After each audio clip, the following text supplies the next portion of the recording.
Hi friends, welcome back to my channel. ఈరోజు మా కుటుంబానికి జరిగిన ఒక అనుభవం షేర్ చేయాలనిపించిందండి. రిలేటివ్స్ అయినా సరే ఫైనాన్షియల్ మ్యాటర్లో జాగ్రత్తగా ఉండాలండి.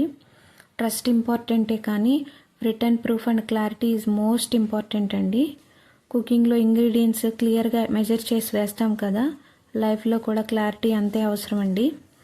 ఎమోషనల్ డెసిషన్స్ తీసుకోకండి, కేర్ఫుల్గా ప్లాన్ చేసుకోండి. మేము ఎమోషనల్ డెసిషన్స్ తీసుకొని ఈరోజు చాలా బాధపడుతున్నామండి. అలాంటి డెసిషన్ తీసుకొని ఈరోజు మేము ఫైనాన్షియల్గా స్ట్రగుల్ ఫేస్ చేస్తున్నాం. అలాగే పిల్లల్ని చూసుకోవడం కూడా చాలా ఇబ్బంది అయిపోతుంది. పిల్లలకి మంచి ఎడ్యుకేషన్ కూడా ఇవ్వలేకపోతున్నామండి.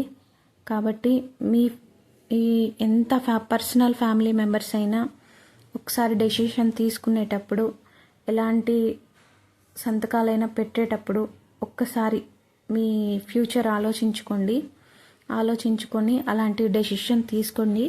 నేను ఇది ఎవరిని బ్లేమ్ చేయట్లేదండి, కానీ మా జీవితంలో జరుగుతున్న విషయం, మీరు ఇలాంటి మేము తప్పు చేశాము కానీ ఇంకా ఎవరు చేయకూడదని చెప్తున్నాను. నచ్చితే